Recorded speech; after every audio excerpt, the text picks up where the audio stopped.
E aí, galera, caros alunos, todos ligados, gostaram da dica que foi dada? Física, química, biologia, essas dicas maravilhosas que você encontra aqui no estudioparauenem.com.br, nesse projeto maravilhoso, entre essa parceria entre Farias Brito e Agora Eu Passo. Estou aqui nesse momento, nessa manhã de sábado, começando o final de semana, dando essa dica maravilhosa para vocês e trabalhando um tema riquíssimo que nós vamos tratar hoje.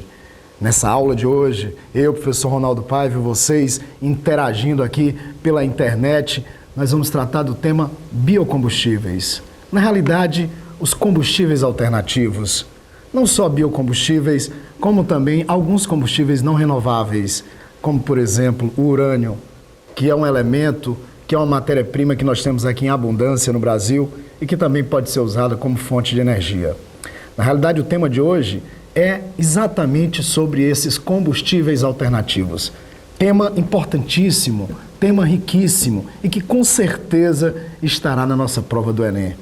Então prestem atenção, acompanhem conosco esse momento, essa manhã maravilhosa, esse encontro que eu vou estar aqui com vocês, o professor Paulo Lemos também, o professor de Biologia e todos aqui, todos envolvidos, engajados para trazer o que é de melhor de informação para vocês.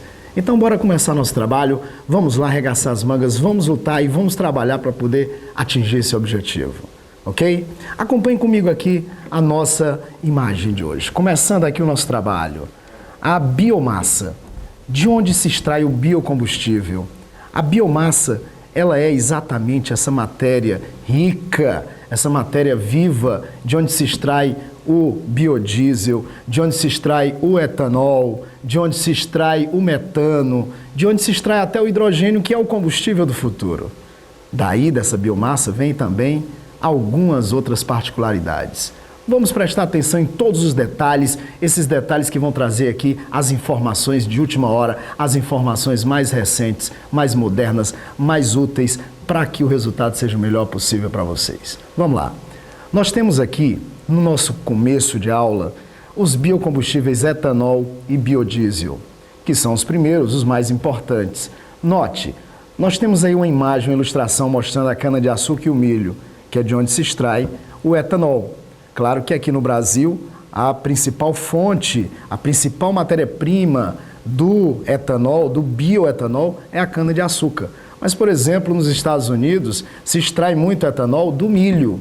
Na realidade, pode ser do milho, pode ser da beterraba, pode ser da cana-de-açúcar. Depende muito de cada país, de cada região. Mas aqui no Brasil, a fonte principal de etanol é exatamente o milho, aliás, a cana-de-açúcar, e nos Estados Unidos, o milho. Agora, um detalhe, o biodiesel também é um outro biocombustível, como vocês estão vendo aqui, obtido das sementes, como semente de soja, girassol, dendê, milho. Também tem a mamona, que não apareceu aí nesse momento, mas que também pode ser usado. Um detalhe curioso, o biodiesel, ele não é o óleo exatamente extraído da semente. O biodiesel é o óleo depois de passado por uma transformação.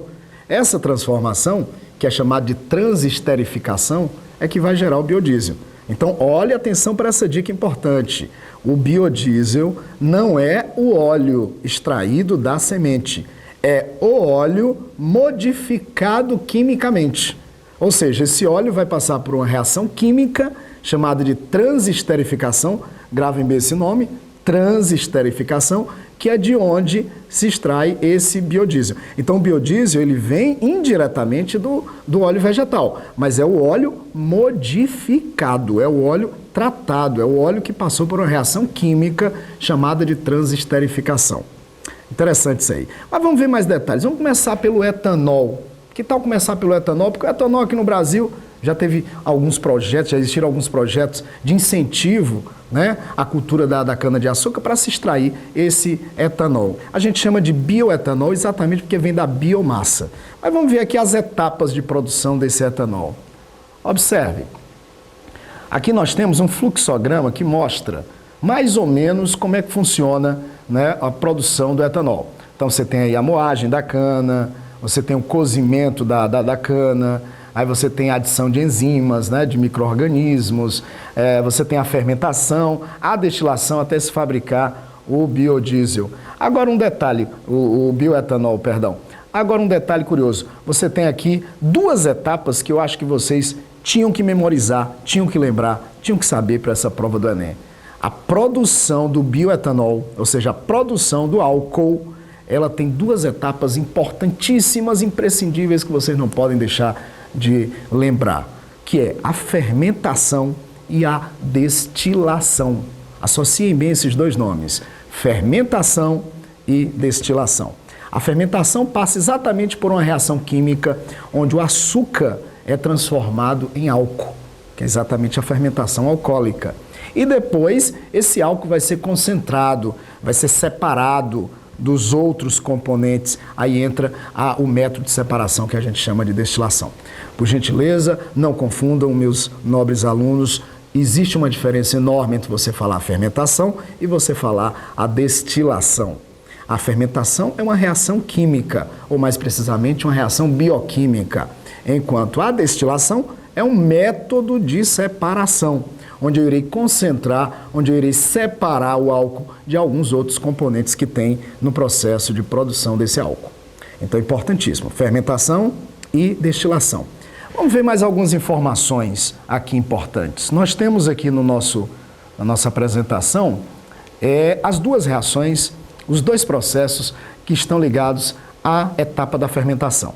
Primeiro você vê aqui a hidrólise do etanol, ou melhor dizendo, a hidrólise da sacarose para produzir depois o etanol. Você vê aí a sacarose sendo hidrolisada, gerando a glicose e a frutose, que são dois isômeros. Isômeros, diga-se de passagem, de função. Interessante lembrar que glicose e frutose, elas têm a mesma fórmula molecular, C6H12O6, correto? E quando você tem moléculas, substâncias que têm a mesma fórmula molecular, a gente chama de isômeros. Detalhe, elas têm estruturas diferentes.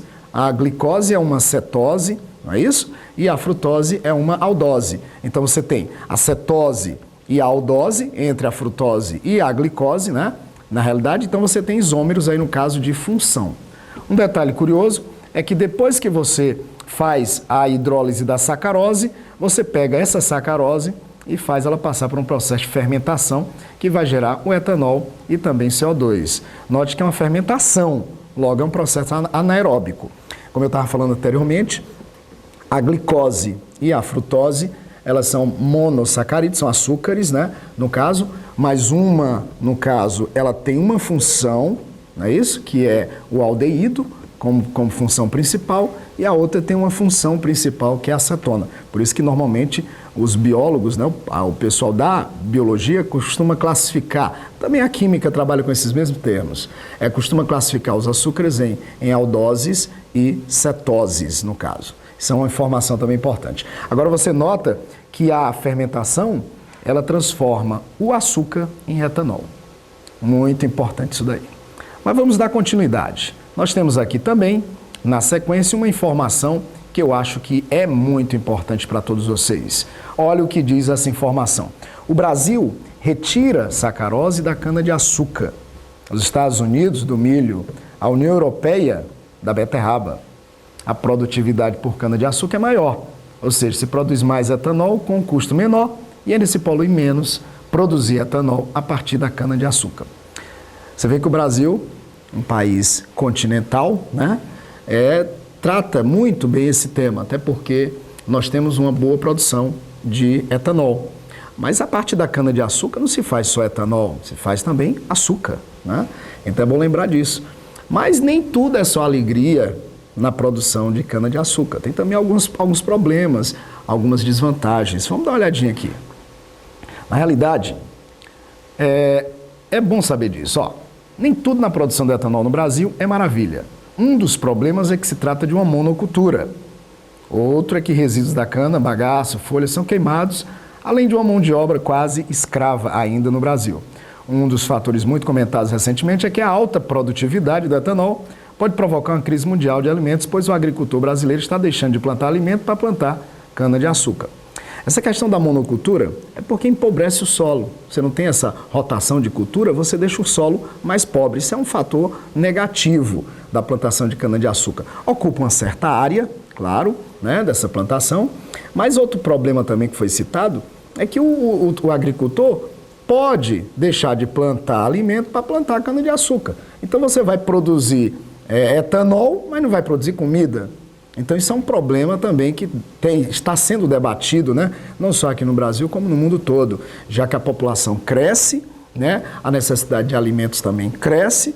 E se você parar para pensar, no momento que você deixa de plantar alimento para plantar cana-de-açúcar, para produzir energia, você vai ter um problema no futuro. Isso é muito discutido hoje entre os intelectuais, entre as pessoas ligadas ao assunto.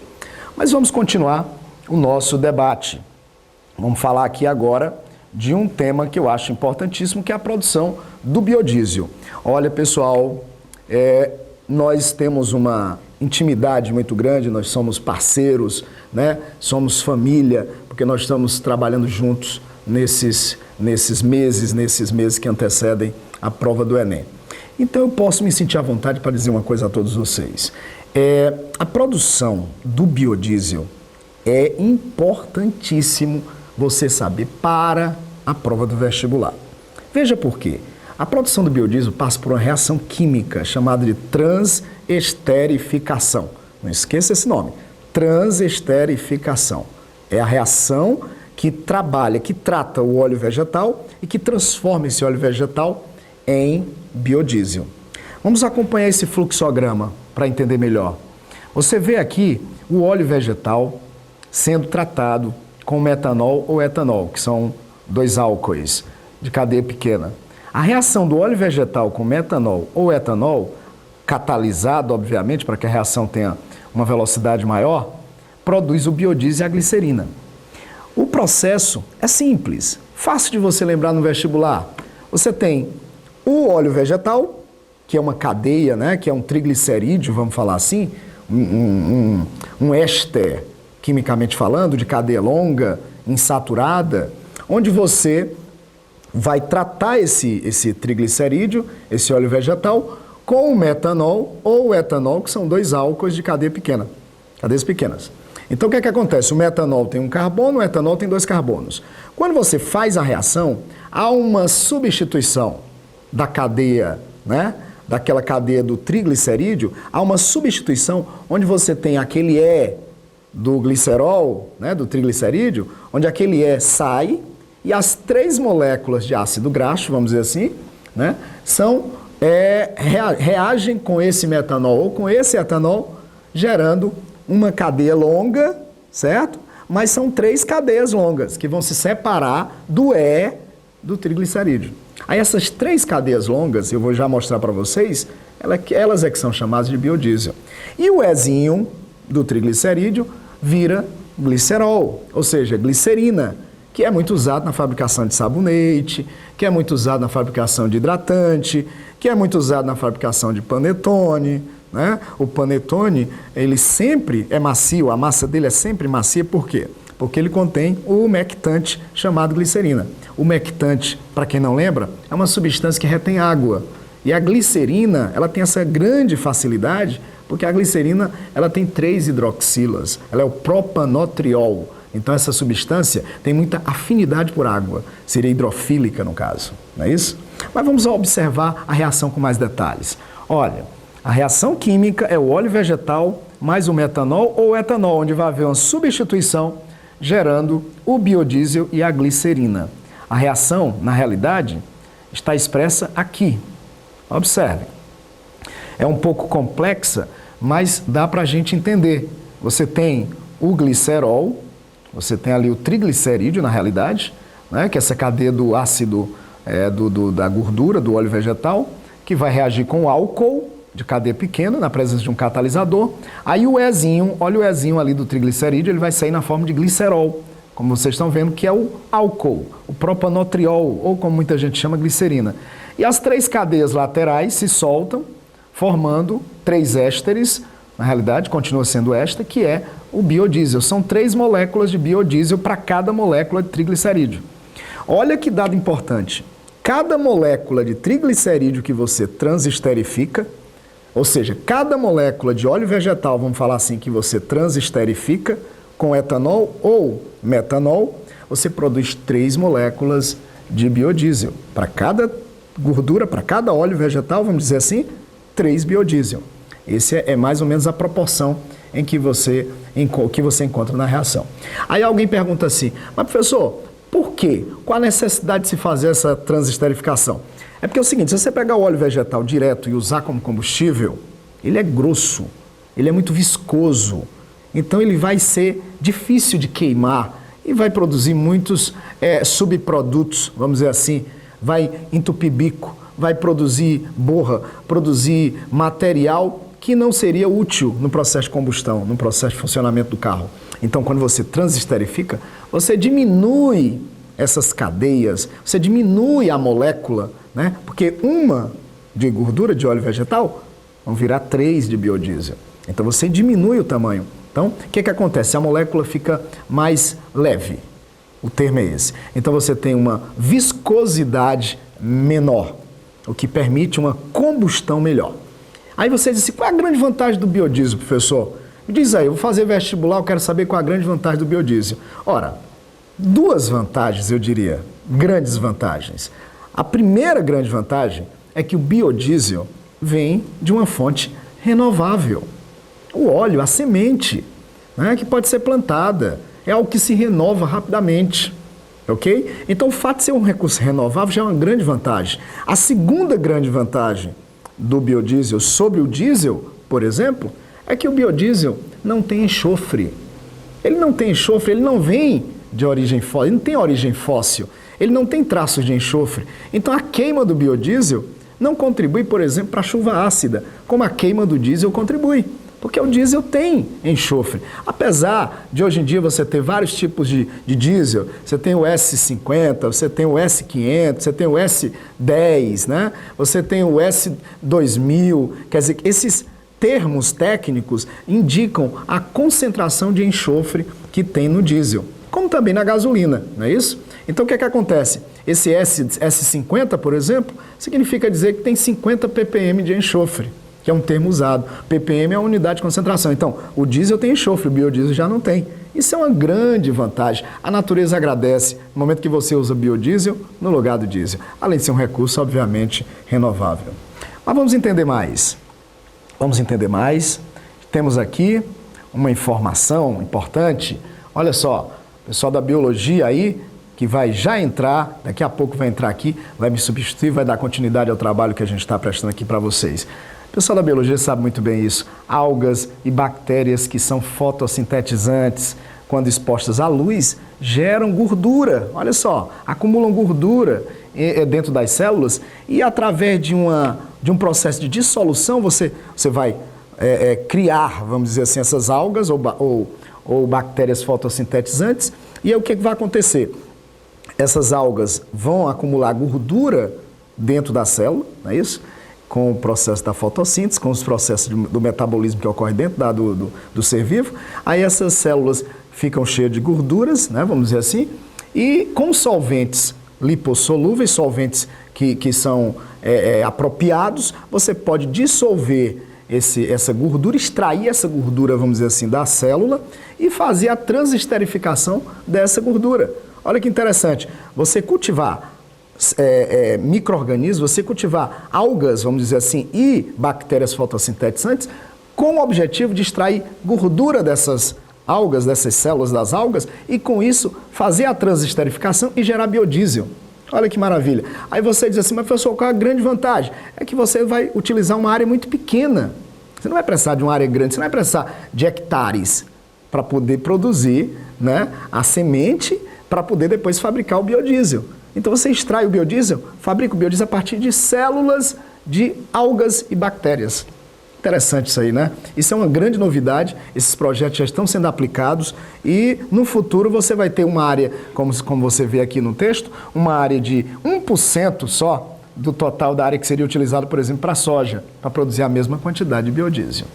Isso é pesquisa. Você vê como pesquisa é importante, né? Ok? Mas vamos lá, vamos continuar. Temos aqui o biogás, também é outro biocombustível. O biogás seria produzido a partir dos excrementos animais, né? Das fezes animais. Então essas fezes seriam tratadas através de reações bioquímicas, vamos dizer assim, esses excrementos, e a partir dessas reações você iria produzir o biogás, que é o gás do lixo, que é o que o pessoal costuma chamar, que na realidade, quimicamente falando, seria o metano, né? O metano, que todo mundo sabe, é um gás estufa, não é isso? É um gás estufa, mas é um combustível importantíssimo. E ele pode ser produzido a partir da biomassa, como também pode ser produzido a partir do petróleo, né? Ele tem o biogás, ele tem a fonte dele renovável e não renovável. Interessante que aí tem um biodigestor, né, onde vai se passar por um processo bioquímico e produzir esse biogás. Um detalhe, muita gente associa o biogás ao efeito estufa. O biogás ele é muito mais estufa, o gás metano, né, vamos falar numa linguagem mais química, o metano ele é muito mais estufa que o CO2. Todo mundo sabe que o CO2 é um gás estufa, mas o metano ele tem uma ação estufa muito maior. Observe a charge mostrando aí a pecuária, né? A pecuária, o gado, contribuindo aí para o efeito estufa. E parece brincadeira, é isso que eu vou dizer, mas a pecuária, ela chega a contribuir muito, cerca de 40%, mais de 40% do gás estufa. Observe esse dado aqui, ó. Olha só, a pecuária é responsável por 48% dos gases estufas no Brasil. Quer dizer, a pecuária contribui muito para o efeito estufa exatamente por causa do gado, né? O gado gera esse gás no processo de digestão dele, né? E esse gás vai para a atmosfera, isso é inevitável, vai para a atmosfera e lá na atmosfera contribui para o efeito estufa.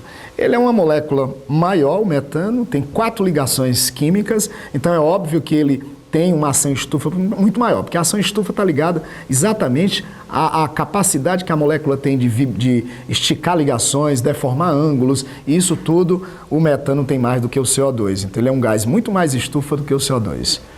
Agora, um outro dado também importante aqui, ó, produção de hidrogênio. Pessoal, o hidrogênio é o combustível do futuro, porque o hidrogênio tem uma combustão limpíssima. A combustão do hidrogênio só gera água. Então o hidrogênio pode ser produzido também a partir da biomassa. Existem bactérias, existem algas que geram hidrogênio. E o hidrogênio, ele é um combustível muito utilizado. Hoje é utilizado principalmente para a fabricação de margarinas, mas ele está sendo usado hoje também como combustível e está ganhando cada vez mais espaço na sociedade porque é um combustível que não polui, né? A combustão dele não gera nenhum tipo de poluição, vamos dizer assim. Mas olha esse fluxograma. Nós temos aqui a fotossíntese, nós temos a fermentação, né? Esses são processos bioquímicos que podem gerar também hidrogênio, a partir de algas, a partir de bactérias. Claro que esses processos ainda estão em estudo, ainda estão avançando para se tornarem viáveis economicamente, porque hoje ainda a maior produção de hidrogênio hoje ainda é a partir da eletrólise da água. Mas a eletrólise da água tem um custo, né? Você vai gastar energia para produzir esse hidrogênio. Mas o hidrogênio também pode ser produzido hoje a partir do petróleo, nos processos de craqueamento, no processo de reforma catalítica do petróleo, que são processos que modificam moléculas, né, do petróleo para atender uma demanda, por exemplo. Eu quero, por exemplo, o mercado está precisando de gasolina, mas eu tenho muito diesel. Então eu faço craqueamento e gero essa gasolina a partir do diesel. Craqueamento quer dizer quebrar a molécula na ausência de oxigênio, isso é só uma decomposição. Aí sai hidrogênio. Então o hidrogênio hoje, as principais fontes de hidrogênio hoje são o petróleo e a eletrólise da água. O craqueamento é a reforma catalítica do petróleo e no caso, a eletrólise da água. Mas aí tem um custo, né, que está sendo ainda barateado e tal. O pessoal está pesquisando bastante sobre esse tema para poder, no futuro, nós termos um ambiente, um planeta mais limpo, vamos dizer assim. Correto? Utilizando o combustível hidrogênio. Aqui é um outro tema que eu acho importantíssimo. Nós vamos ser bem práticos agora, que é a energia nuclear. A energia nuclear, na realidade, existem pessoas que defendem, existem pessoas que se opõem, né, à energia nuclear, porque há um risco de acidente, há um risco de contaminação, todo mundo fala disso. Mas a energia nuclear ainda é hoje considerada uma fonte de energia segura, tá certo? Apesar de ter ocorrido acidentes como em Fukushima, no Japão, em Chernobyl, na Ucrânia, em Goiânia, aqui no Brasil, mas assim, mesmo tendo esses acidentes, ok? Que é um número pequeno e foram por motivos diversos, né? mesmo tendo ocorrido esses acidentes, a energia nuclear, a usina nuclear ainda é considerada uma fonte de energia segura. Agora, observe um detalhe sobre a energia nuclear. Olha, o processo de fissão nuclear, que é o processo hoje mais usado para obtenção de energia, né? Onde você vai quebrar o núcleo do átomo. Aqui tem um detalhe importantíssimo que eu queria mostrar a todos vocês. O processo de fissão, ele é um processo em cadeia, uma reação em cadeia. Observe, você tem ali um núcleo de urânio sendo bombardeado por um nêutron, esse nêutron bate no urânio, quebra o urânio em 2 outros átomos, aí produz nêutrons, esses nêutrons continuam o processo de colisão com outros núcleos de urânio até você ter todo o processo encerrado. Então você tem a reação resumida, né, do processo, que seria urânio mais nêutron, produzindo bário mais criptônio, mais 2 nêutrons, mais energia. Esses 2 nêutrons que vocês veem no produto, na realidade se referem aos nêutrons que são produzidos como fragmentos do processo de fissão. E esses fragmentos, esse nêutron como fragmento vai continuar desencadeando outras reações de fissão. Então, o processo encadeia a fissão e é a principal fonte, né, de obtenção de energia. Aí todos perguntam assim, mas professor, qual é a vantagem e a desvantagem da fissão, da usina nuclear, no caso? Eu queria dizer aqui para vocês, eu queria que todos prestassem muita atenção a essa informação que eu vou dar. Usina nuclear e bomba atômica, né? Os 2 sistemas utilizam a fissão nuclear, ok? Principalmente a fissão do urânio, que é quebrar o núcleo do urânio. A usina nuclear é uma bomba atômica, só que controlada. Você controla o que está acontecendo lá dentro. A bomba atômica não foi criada e desenvolvida para ter controle, é para destruir. Então tem uma diferença bem grande. O homem controla a reação dentro de uma usina e, obviamente, não controla numa bomba. Até porque o nível de urânio 235 é diferente. O teor de urânio 235 usado na usina nuclear não passa de 7%, enquanto numa bomba atômica supera 90%. Então o grau de pureza desse urânio 235, que é o mais usado na fissão, é bem diferente. O percentual de urânio 235 na bomba atômica é quase 100%. Então é um urânio mais rico. A gente chama de urânio enriquecido, que seria o urânio com alto teor de 235. Mas olha bem a vantagem e a desvantagem de uma usina nuclear. Preste atenção. As principais vantagens da energia nuclear são alto rendimento, não causa efeito estufa, porque ela não gera gases para a atmosfera, nem chuva ácida. Isso são vantagens. As principais desvantagens são, é um combustível não renovável, porque se eu utilizar o urânio vem do solo, é um minério, e ele vai acabar. Então deixa de existir. Então ele é um recurso não renovável. Quando essa usina nuclear utiliza fissão, ok? Ela passa a ser um recurso não renovável. Exatamente porque o urânio é um minério. A poluição térmica também, porque circula água dentro da usina direto, 24 horas por dia. E essa água circulando, ela entra fria e volta quente, sai quente. Então ela volta para o rio, volta para o açude, volta para o lago quente. Isso causa poluição térmica. E todo mundo sabe que a solubilidade dos gases, ela é inversamente proporcional à temperatura. Então o nível de oxigenação da água cai com essa água quente, ok? Isso é um dado importante. E também risco de acidentes, importante isso aí, o lixo nuclear e o risco de fins bélicos. Esses acidentes, como eu disse, existe a possibilidade, corre um risco, né? Mas é muito pequeno, muito pequeno. A usina nuclear é considerada segura, né? Em função dos estudos que todos os cientistas já fizeram. Risco de construção de bomba atômica existe, o homem é ganancioso, o homem tem essa vontade de dominar, né? E acaba também tendendo para esse lado de construir bomba atômica de destruição em massa, que seria uma bomba de um alto poder de destruição, correto?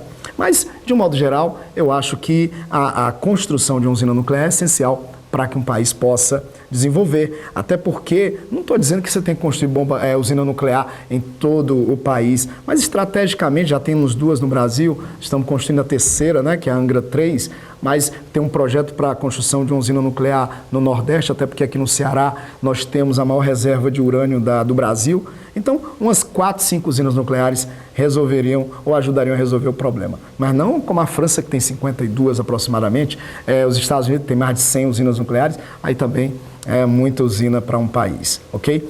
Mas eu acredito que essas informações de hoje, né, devem ter colocado na cabeça de vocês mais vontade de estudar, mais vontade de conquistar os objetivos. Eu acredito, é o que eu digo sempre em sala de aula, pessoal, vamos arregaçar as mangas, vamos levantar a cabeça, não se desestimulem, até porque a hora é essa. Junto com a gente, trabalhando no dia a dia, entre também no site estudeparoenem.com.br, acompanhe nossas aulas, preste atenção nas dicas, que o resultado vai ser maravilhoso, tá bom? Eu queria agradecer, foi muito bom estar aqui com vocês nessa manhã de sábado, começar o final de semana trabalhando, tratando esses temas com vocês, sabendo da importância deles para o vestibular e sabendo que vocês vão conquistar a vaga que todos vocês almejam no vestibular, na faculdade e na vida, tá bom? Um grande abraço e até a próxima, se Deus quiser. Tchau, pessoal.